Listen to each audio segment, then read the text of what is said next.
Hey everyone, welcome to my channel, or welcome back if you're a subscriber. I wanted to talk about this topic, and I may not even have an answer for it, but I just want to point out a few things because, just things are changing so quickly, and as the world changes so quickly,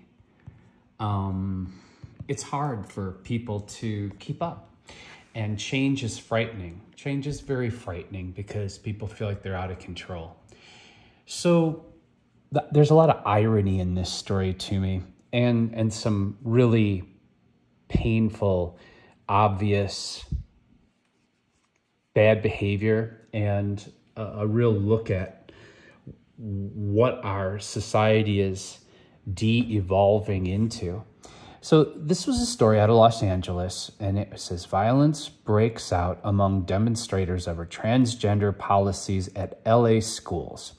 So from what I understand, they want to pass some type of, I guess for lack of any other policy, not a law, but a policy that if a child is displaying transgender behaviors or asks to be called or referred to as a different sex than that they were born as, that the parents would be contacted and would be informed about this behavior.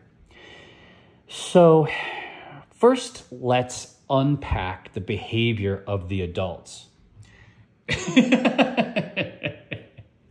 So this is what LA, where dueling are. rallies are facing off. LGBTQ groups are countering parents' rights protesters in a heated exchange over school curriculum.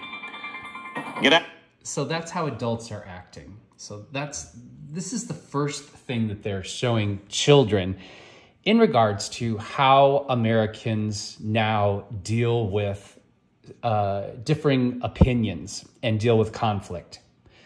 No longer can we seem to negotiate. No longer can we seem to empathize. No longer can we use our brains or our words to debate an issue, to come to the best logical result or the best logical policy for the children or for society. Now, we just saw an incredibly brazen example of this with Donald Trump. We have this tradition that the politicians come together and debate before an election. He skipped the 2016, debate, and he skipped this one saying, well, they know who I am. So he is a prime example of how America no longer has a grasp on or the ability to critically think or debate. Everyone just is what it is. They're firm in their opinions. Doesn't matter the truth. Doesn't matter what the other side may be concerned with, or if those concerns are valid, even if they don't match our beliefs or our politics. So we have leadership giving the poorest example, and I believe a lot of the escalated violence now in the country is also due to violent leadership and crass leadership. So back to the topic at hand. So first of all, we have to think about the poor teachers. The last thing these teachers need, because they're completely underpaid, completely overworked, and they're I don't know if you know any teachers, but first we should probably talk to the people who would have to be responsible for this, because the teachers are already having to pacify parents. They have to be so careful what they say and how they say it, because they can lose their jobs just by saying the wrong thing to a parent the wrong way. I have a friend who lives in this fear constantly. Imagine if our politicians had to be so careful. The second thing is, how can the teachers focus on teaching with what limited resources that they have and being stretched so thin when they have one more thing that they're going to have to worry about. Something that should be handled by perhaps counselors, therapists, and of course, parents. I personally am not anti-trans, but I do believe that if my child was displaying this obvious behavior, that I would want to know right away. I would want to know right away because I would be concerned about, what they were going through, what they were feeling emotionally, why they were feeling that, and, like really getting to the nitty-gritty before they went behind my back and did something that could permanently scar them for life or hurt their health or mental health. So I do side with the parents that I do believe, yes, that parents should be alerted if their child is going through this. But then we have to also look at the big picture because it's not that simple. Los Angeles and around the country, we have large populations of people of faith and people of different origins that being gay or being anything but what their religion or beliefs prescribe to can literally get you killed. It could get you killed. A child could literally be killed by their parents. And it happens all the time.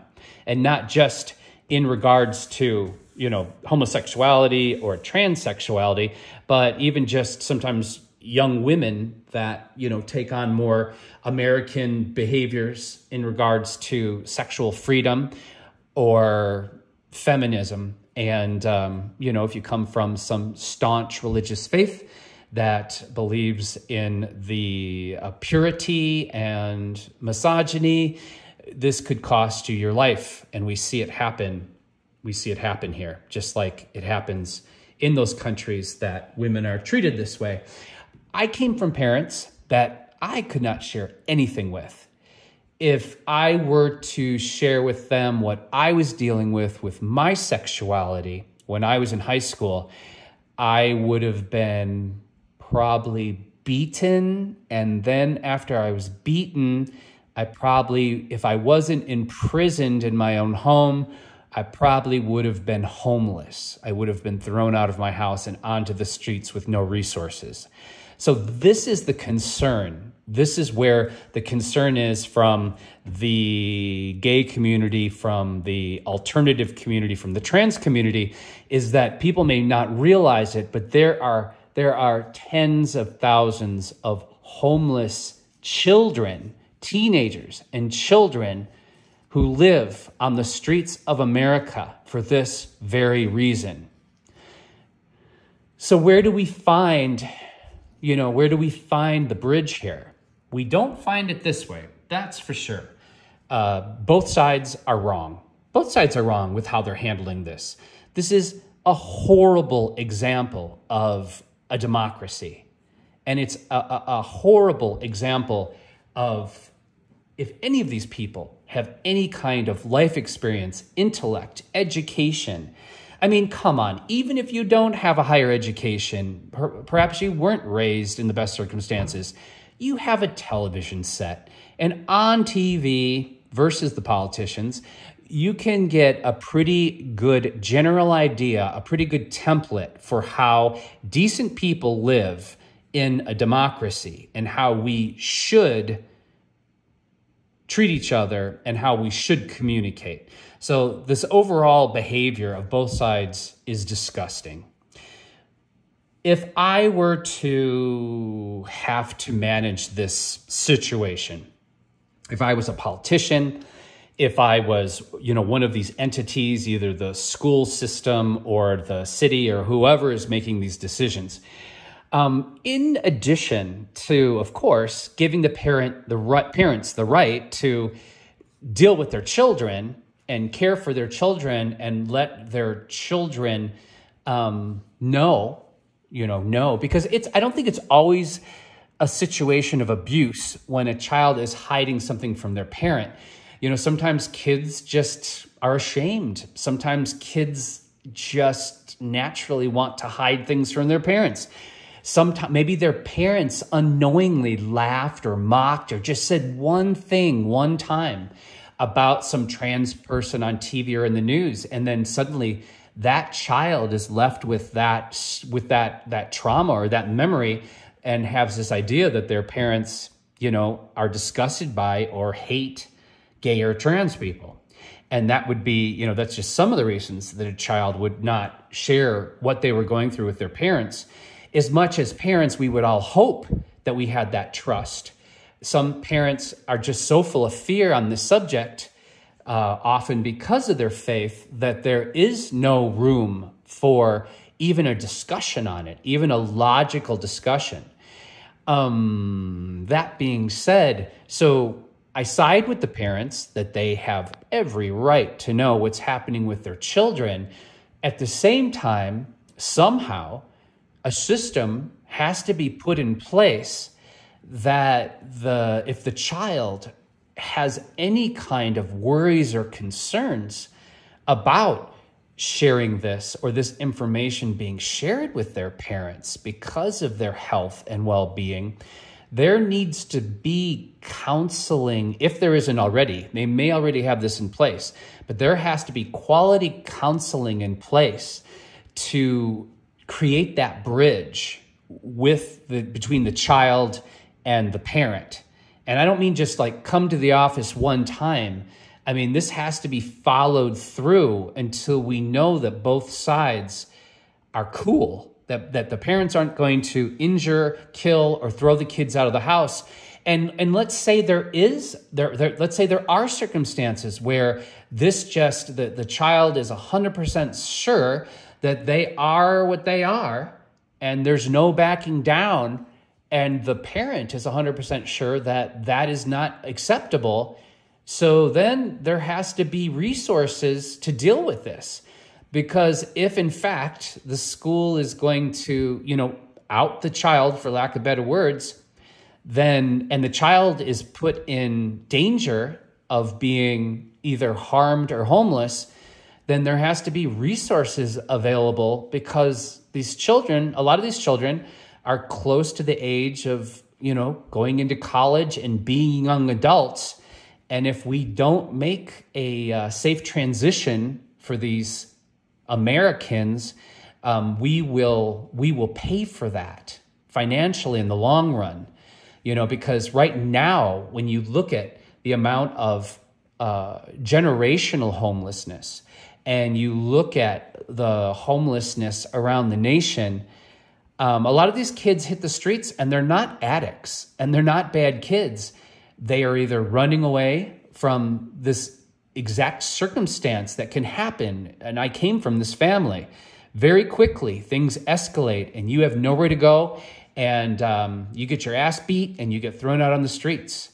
And, and then what does that do for America's future? We see the cost of homelessness now. We see how it's destroying our cities. We see how it's destroying lives. We see how it makes addicts, and it increases crime. So there is a lot to unpack with this situation. Like most things in America, this is not an easy black and white situation. But that's how I would handle it. That's how I would handle it. I think it's the only way to handle it. It's a new thing, relatively new thing, and and I'm not going to go into my personal feelings about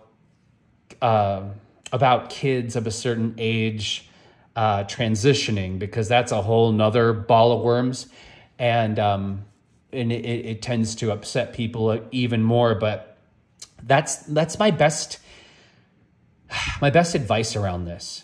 But the one thing that I do stand firm is that how this situation is being handled by both sides is really horrible. It's a horrible example, and especially a horrible example to children. Okay, if you have any great advice around this that is unbiased and will help America for a change instead of further polarizing us, I would love to see your comments down below.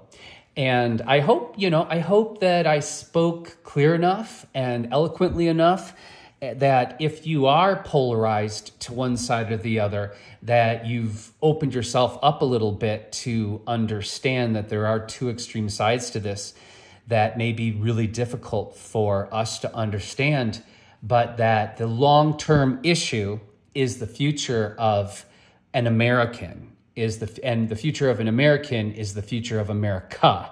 And that's why we have to address these things as a nation and address these things with logic, empathy, and action.